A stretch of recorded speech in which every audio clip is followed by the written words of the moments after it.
The primary focus of this video is to analyse how early year practitioners may adopt teaching critical thinking in education, predominantly focusing on Key Stage 1, ages 6 to 7, and looking at English schools. Moreover, it aims to discuss the advantages and challenges of teaching critical thinking. Furthermore, this video aims to suggest different approaches in teaching critical thinking. The notion of inborn intellect was a prominent paradigm until psychologists such as Vygotsky and Piaget and other philosophers challenged it in the mid-20th century. This paradigm of social constructivist framework of learners' thinking was followed by many psychologists and philosophers. Advances in cognitive neuroscience such as the fMRI showed higher level processes of memory, decision making and social cognition. Across the world, many educators are considering many ways to improve children's concepts of thinking. Research has shown that teaching for thinking approaches may have a solid theoretical base that challenges the learner cognitively, extending their thinking and metacognition. Jeffy once said, to understand the nature of critical thinking, first we have to define the concept of thinking.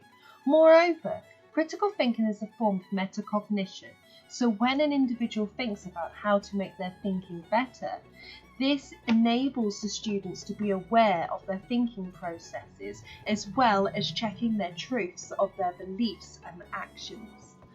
Paul and Elder explain that critical thinking consists of 3 phases. The first phase, analyze. This is where they analyze the purpose and the processing of the information and the concepts and whether there are any implications. The second is evaluate. So they evaluate the strengths and weaknesses and determine whether their concept is precise, relevant, logical, or even fair. And the third is improve. So this is where they build upon their strengths and reduce the weaknesses. With these phases in mind, if early year practitioners teach students how to think critically, it may bring about cultivated and open-minded learners.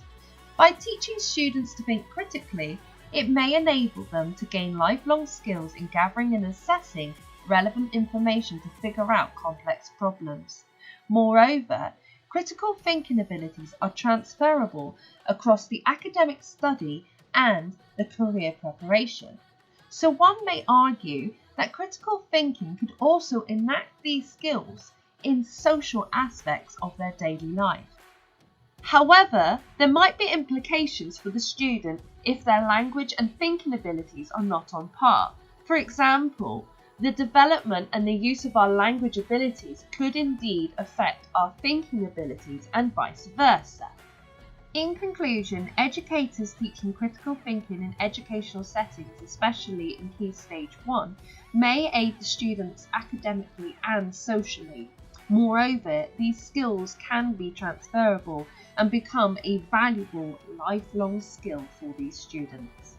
Dewey argues that education should be about developing children's thinking and envisaged that such an experience could develop from stories. Using stories in education acts as a stimuli for discussion, investigation, and problem solving.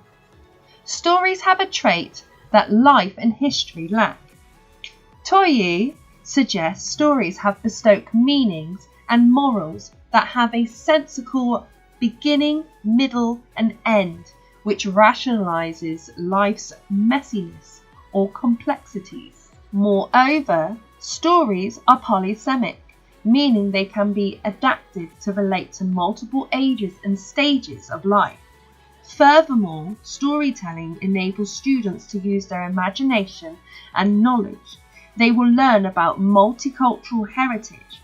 It also gives them the opportunity to share their thoughts and practice active listening and speaking with one another. However, according to Esner, all learning requires human translation. Therefore, stories and narrative texts could be problematic as they are human constructs and not empirically verified.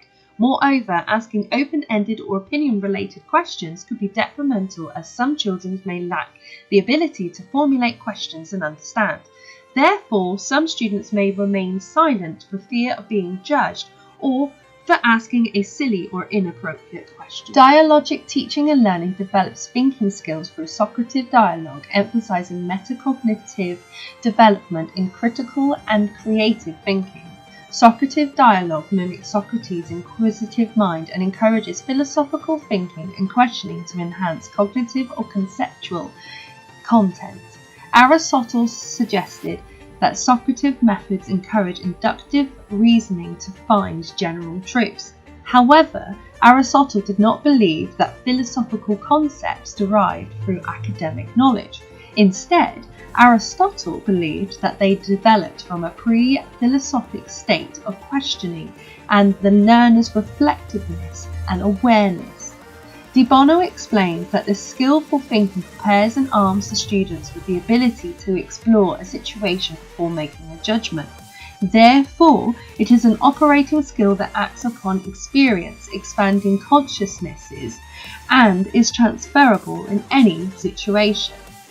Piaget calls this conscious realization. Moreover, according to Piaget, understanding is to invent. Some may argue that this is like Einstein's beliefs, which Einstein believed that the key to learning was flexible thinking. Furthermore, Einstein once said, "To raise new questions, new problems are regarding old problems from a new angle." Additionally, according to the English faculty, using critical thinking as a framework in dialogical teaching and learning enables the student to improve the technical aspects of the student's writing and the quality of their writing. Piaget conducted a study asking young students moral questions through stories and concluded that moral development has two distinct stages: authoritarian morality and autonomous morality. Like Piaget, Kohlberg further developed the link between morality and reasoning and devised their own study using stories that were depicting morals. However, Kohlberg suggested that there were 6 stages of moral development compared to Piaget's 2 stages. Although Piaget and Kohlberg differed on the number of stages in moral development, Piaget and Kohlberg agreed or argued that moral education should follow the principles. Moral development discusses everyday or imaginary dilemmas with young children, and picture books and open-ended questions teach these moral dilemmas to evolve their decision-making. The link between moral development, ethical inquiry, and intellectual development enables some students to justify informed, coherent, and reasonable morals. However, some are less able to be articulate with what they are thinking and may enact attitudes such as dependent on habits or other defensive mechanism. Therefore, some students may find it difficult to reason in this way. Philosophy for children, or P4C, is a dialogic form of teaching emphasising critical and creative thinking. P4C has something called 5 C's. To elaborate: curious, asking deep and relevant questions that pose problem-solving and investigative ideas. Collaborative, educators engage learners through thoughtful discussions that develop dialogue, moreover providing a foundation for a schema to further develop cognitive skills in problem-solving, discussion, and listening. Critical, enables students to justify their action, choices, and opinions through deductions of reasoning and evidence. Creative, generating ideas and building ideas upon existing schemas. And caring, students develop awareness and their social and emotional skills. Additionally, Caffey suggests that using critical thinking as a framework in dialogical teaching enables students to improve their technical aspects as well. However, P4C may carry challenges in what De Bono calls the intelligence trap or the illusion of knowledge. Moreover, it may lead students to be trapped in what they already know or can do, making students rely on a fixed mindset, clinging to the same views, uninterested in new ideas. This video analysed storytelling, dialogical learning and teaching, moral development, and how early year practitioners might adopt critical thinking in primary educational settings.